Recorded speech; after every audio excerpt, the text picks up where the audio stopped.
I had set aside another video to talk about 1 Corinthians 13.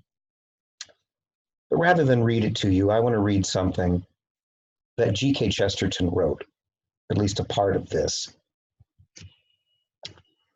He writes, "There have been many symptoms of cynicism and decay in our modern civilization, but of all the signs of modern feebleness, of lack of grasp on morals as they actually must be, there has been none quite so silly or so dangerous as this, that the philosophers of today have started to divide loving from fighting and to put them into opposite camps. But the two things imply each other. They implied each other in the old romance and in the old religion, which were the two permanent things of humanity. You cannot love a thing without wanting to fight for it. You cannot fight without something to fight for. To love a thing without wishing to fight for it is not love at all. It is lust. It may be an airy, philosophical, and disinterested lust, but it is lust, because it is wholly self-indulgent and invites no attack. On the other hand, fighting for a thing without loving it is not even fighting. It can only be called a kind of horseplay that is occasionally fatal. To love something without wanting to fight for it is actually lust. It may be an airy, disinterested, philosophical lust, but it is lust because it is wholly self-indulgent and invites no attack. That's all kind of from memory, because these are beautiful words, and it ties in to the Bible because God is love. But love isn't just being nice. Now, since my students are the ones who are forced to watch these videos, I will talk to my students here for a moment who are teenagers. You have, I imagine, experienced internet friendships.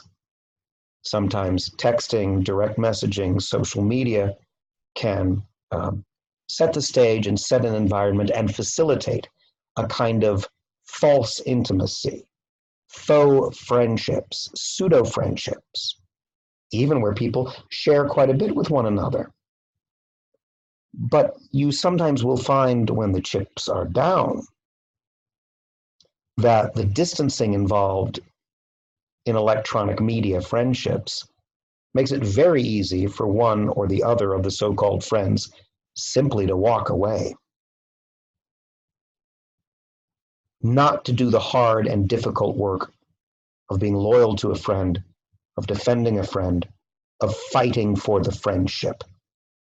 And sometimes what is revealed is that the relationship has been a game, a time filler, a diversion, something easily and painlessly abandoned. Because sooner or later, love gets real. Sooner or later, the rubber hits the road. You certainly find that out in marriage. You find that out when you're a parent. You find that out when you start your own business. You find that out if you're a student and you really love what you're studying. Sooner or later, there's suffering and there's fighting. Sooner or later, there are distinctions that are made and a price that has to be paid. That's love, and that comes with love. Paul is able to talk with a kind of inspired voice about love in 1 Corinthians 13 because Paul understands the cross. Paul understands who the Son of God is. So, to wrap up, love is not just being nice. Love is not just getting to know somebody, having fun. Sooner or later, love, if you take a romantic love, leads to marriage, and marriage leads to dirty diapers and a wife who's typically angry at you most of the time, as my wife is. And of course, you can understand why, because I'm constantly doing things to make her angry, like breathing. So I'm trying to be sort of funny here, but ultimately, love leads to sacrifice, to defending what you love, to making distinctions, and to standing firm. and perhaps to giving your own life. If it's wholly self-indulgent and invites no attack, it's not love, it's a form of lust.